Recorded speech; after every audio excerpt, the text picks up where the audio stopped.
영끌족이 무너지고 있습니다. 2021년 영혼까지 끌어모아 집 문서를 손에 쥔 승자들이 2026년 지금 월세 사는 친구를 부러워하고 있습니다. 왜 집 있는 사람이 빈손인 사람을 부러워할까요? 받는 월급보다 내는 이자가 더 큰 고금리의 현실 때문입니다. 집이 안정이 여러분, 아닌 집중하세요. 시한폭탄이 된 이 이유 폭탄이 곧 함께 터질 살펴보도록 하겠습니다. 2021년 봄 A씨는 SNS에 집들이 사진을 올렸습니다. 서울 외곽 아파트였습니다. 같은 날 월세방에 사는 친구 B씨는 댓글을 남겼습니다. 축하해, 부럽다.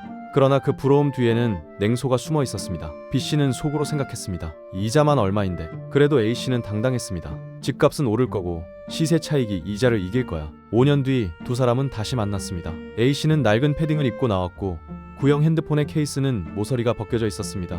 반면 B씨는 새로 산 코트 차림이었습니다. 금리가 바뀌었습니다. A씨의 고정금리는 만기가 끝나며 3배 가까이 뛰었습니다. 월급보다 이자가 컸습니다.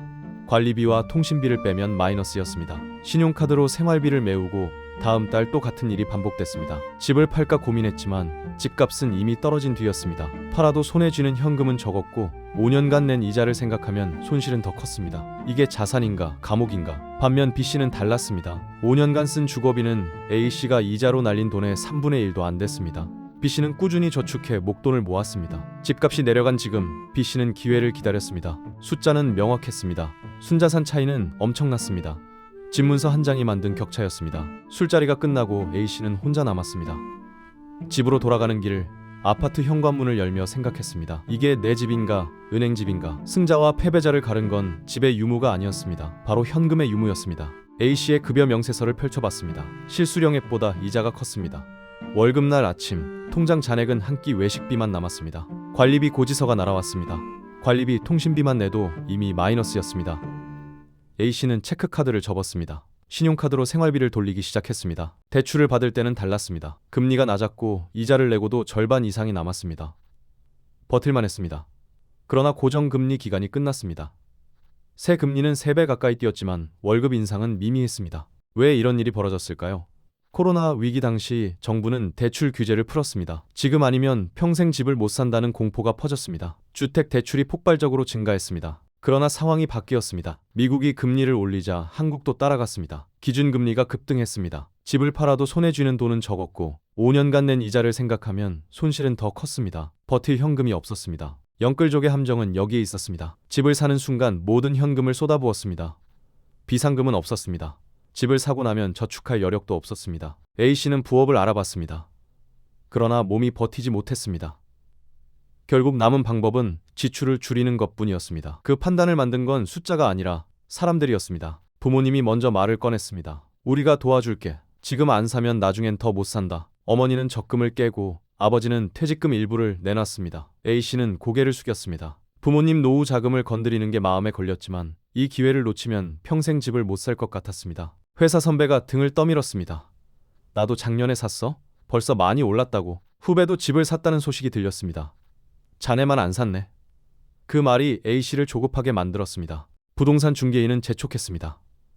다음 달이면 더 비쌉니다. 지금 아니면 기회 없어요. A씨가 관심 있던 아파트는 계속 올랐습니다. 망설이는 동안 또 오를 것 같았습니다. A씨는 계산했습니다. 빠듯하지만 버틸만 했습니다. 부모님 돈, 전세 보증금, 적금 해약 돈까지 합쳤습니다. 나머지는 대출로 채웠습니다. 은행은 안전한 선택이라고 했습니다. A씨는 계약서에 도장을 찍었습니다. 드디어 네 집이 생겼구나. A씨는 SNS에 집들이 사진을 올렸습니다. 댓글엔 축하 메시지가 쏟아졌습니다. 그때 금리가 얼마일지는 아무도 몰랐습니다. 모두가 지금만 이야기했습니다. 5년 뒤를 이야기하는 사람은 없었습니다. 은행에서 문자가 왔습니다. 고정금리 만기 도래, 신규금리 적용 예정. 월 이자가 급등했습니다. 이자를 내고 나면 손에 쥐는 돈은 거의 없었습니다. 관리비만 내도 마이너스였습니다. A씨는 편의점 도시락으로 점심을 때웠습니다. 결혼식 축의금이 부담스러워 불참했습니다. 동창회도 빠졌습니다. 부모님께 전화하는 게 무거워졌습니다. 명절에 용돈을 드리지 못했습니다. 오히려 부모님이 손자 용돈을 쥐어주셨습니다. 힘들지? 미안하다. A씨는 고개를 숙였습니다. 같은 시간 B씨의 삶은 달랐습니다. A씨가 집을 살 때 B씨는 월세방에 그대로 있었습니다. 아직 때가 아닌 것 같아서요. 속으로는 계산하고 있었습니다. 지금 집값은 너무 높다. 기다리는 게 맞다. 5년간 B씨가 쓴 주거비는 A씨가 이자로 낸 돈의 일부에 불과했습니다. 중요한 건 여윳돈이 있었다는 점입니다. 꾸준히 저축해 목돈을 모았습니다. B씨는 소비를 즐겼습니다. 주말엔 친구들과 술을 마셨고 명절엔 부모님께 용돈을 드렸습니다. 여행도 다녔습니다. 통장에 돈이 쌓이고 있었으니까요. B씨는 직장에서 승진했습니다. 야근과 회식이 늘었지만 즐겁게 참여했습니다.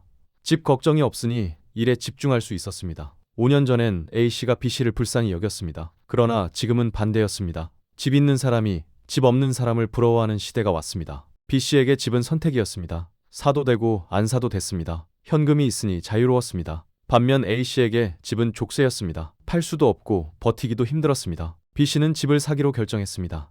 그러나 급하지 않았습니다. 경매 물건을 알아보고 금매를 찾아봤습니다. A씨가 샀던 단지가 훨씬 낮은 가격에 나왔습니다. 현금을 준 자가 승자였습니다.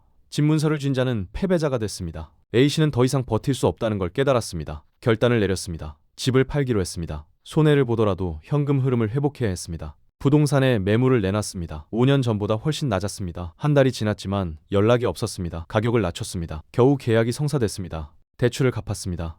중개수수료와 세금을 빼니 손에 쥐는 돈은 얼마 안 됐습니다. 5년간의 손실은 엄청났습니다. 부모님께 받은 돈은 돌려드릴 길이 없었습니다. A씨 가족은 전세로 이사했습니다. 모자란 돈은 신용대출을 받았습니다. 그래도 월 이자 부담은 사라졌습니다. 주담대 이자에 비하면 숨통이 트였습니다. 월급에서 이자를 빼고 나면 여유가 생겼습니다. 5년 만에 처음이었습니다. A씨는 외식을 재개했습니다. 아이 학원도 다시 보냈습니다. 아내는 웃기 시작했습니다. 이게 사는 거지? 진작 팔걸. 그러나 돌이킬 수 없었습니다. 5년이라는 시간과 거액이 사라졌습니다. 그래도 앞으로가 중요했습니다. A씨는 다짐했습니다. 다음엔 현금부터 모으자. 같은 시기 영끌족들 사이에서 변화가 일기 시작했습니다. 집을 파는 사람들이 늘었습니다. 손해를 감수하고라도 현금 흐름을 회복하는 게 급했습니다. 무주택자들은 기회를 노렸습니다. 현금을 모은 사람들이 시장에 진입하기 시작했습니다. A씨는 깨달았습니다. 집은 자산이지만 타이밍이 중요하다는 것이었습니다. 금리가 낮을 때 사서 높을 때 버티는 건 재앙이라는 것이었습니다. 현금이 있어야 선택권이 생긴다는 것이었습니다. A씨는 다시 저축을 시작했습니다. 적은 돈이었지만 꾸준히 모았습니다. 다시 집을 살 수 있을지 몰랐습니다. 그러나 이번엔 달랐습니다. 영끌하지 않을 것입니다. 현금 여유를 남기고 살 것입니다. 교훈은 명확했습니다. 집은 자산이지만 현금 없이 영끌로 사면 족쇄가 된다는 것이었습니다. 금리는 영원히 낮지 않고 집값은 영원히 오르지 않았습니다. A씨는 5년간 많은 것을 잃었습니다. 돈뿐 아니라 건강, 관계, 꿈도 잃었습니다. B씨는 5년간 목돈을 모았습니다.